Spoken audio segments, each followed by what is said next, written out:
Hey guys, welcome back to my channel.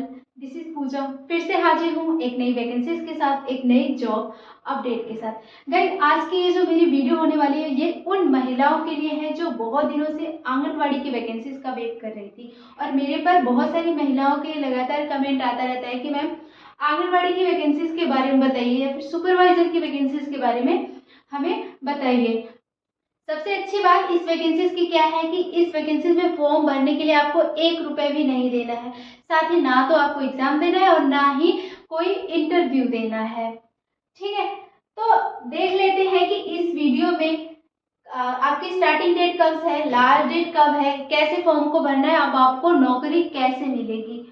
उससे पहले आप सभी बहनों से मेरा एक छोटा सा रिक्वेस्ट रहता है कि चैनल पे पहली बार आना हुआ है तो चैनल को सब्सक्राइब करके जरूर रख लेना है।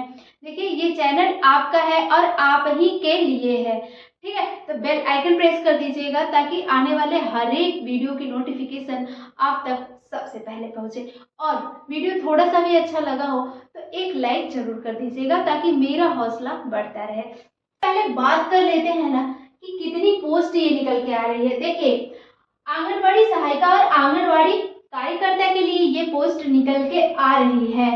ठीक है, सुपरवाइजर के लिए ये पोस्ट नहीं है, सॉरी फॉर दैट। वो महिलाएं जो सिर्फ सुपरवाइजर की वैकेंसीज का वेट कर रही हैं वो थोड़ा सा और वेट करें।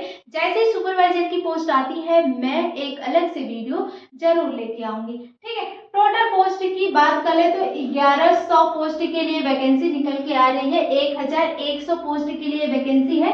आंगनवाड़ी कार्यकर्ता और आंगनवाड़ी सहायिका की पोस्ट है। ओके, अप्लाई डेट देख लें कि आवेदन तिथि कब से है। देखिए, 15 सितंबर से अप्लाई का डेट स्टार्ट हो रहा है और लास्ट डेट की बात करें तो 25 अक्टूबर तक इसका लास्ट डेट होने वाली है।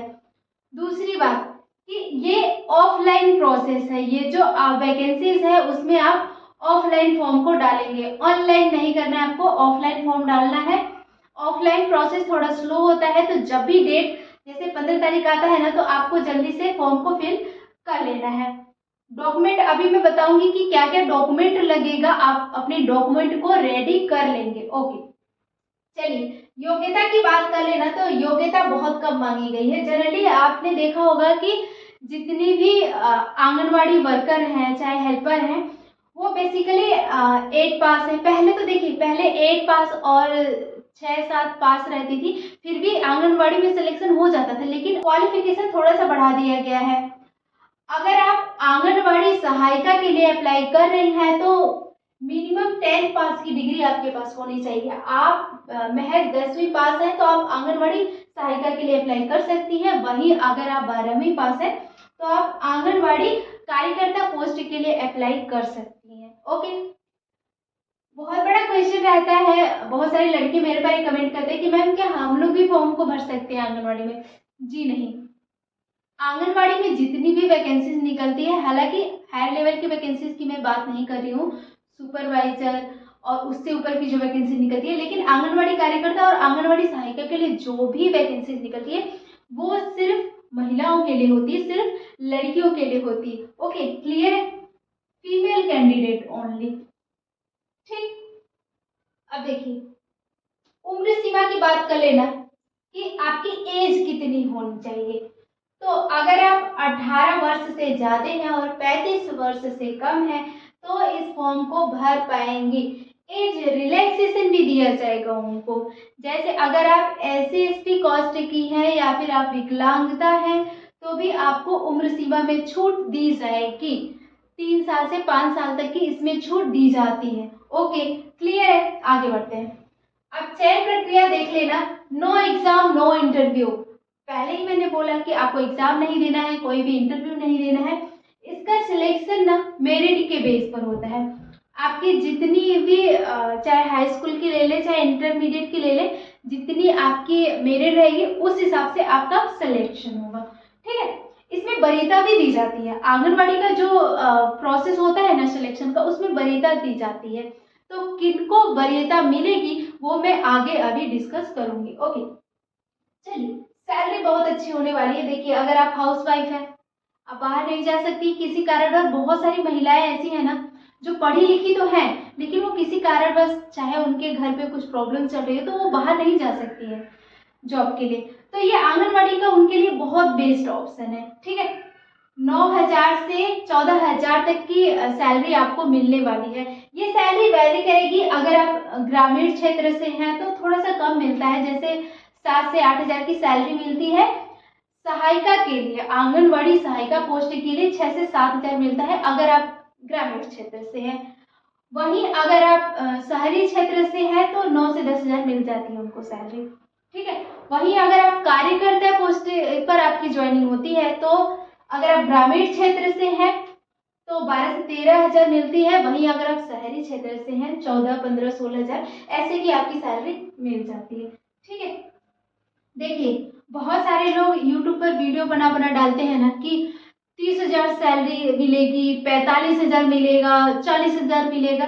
भाई ऐसा नहीं होता है। आंगनवाड़ी वर्कर से आप जाके पूछ लीजिए, आंगनवाड़ी हेल्पर और वर्कर जो भी आपके गांव में या आसपास में जितने भी आंगनवाड़ी केंद्र चलते हैं ना, उनसे जाके पूछ लीजिए कि उनको कितनी सैलरी मिलती है। तो आप अपने से सोचिए कि 40,000, 30,000 किस आंगनवाड़ी को सैलरी मिलती है।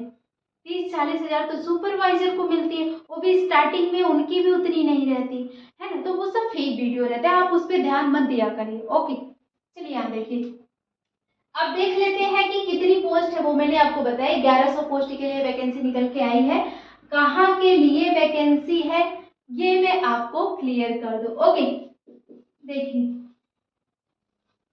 हरियाणा के लिए ये वैकेंसी निकल के आ रही है। हरियाणा के कुछ सेलेक्टेड जिले हैं जो मैं भी अभी आपको नीचे बताऊंगी कि किस किस सेलेक्टेड जिले के लिए वैकेंसी निकल के आ रही है। और दूसरी बात, अब ये देख लेते हैं कि कौन कौन फॉर्म भर सकता है, किसको वरीयता दी जाएगी। देखिए फॉर्म तो जो 10वीं पास है, 12वीं पास है, अगर आप इंटरेस्टेड है फॉर्म को जरूर भरिएगा। लेकिन उसमें बहुत सारी महिलाएं ऐसी रहती हैं जो विधवा है या जो अनमैरिड है ना, जो मैरिड है, जो तलाकशुदा है, वो भी महिलाएं फॉर्म को भरती हैं। उनके पास इससे अच्छा ऑप्शन कोई मिलता ही नहीं है जॉब का।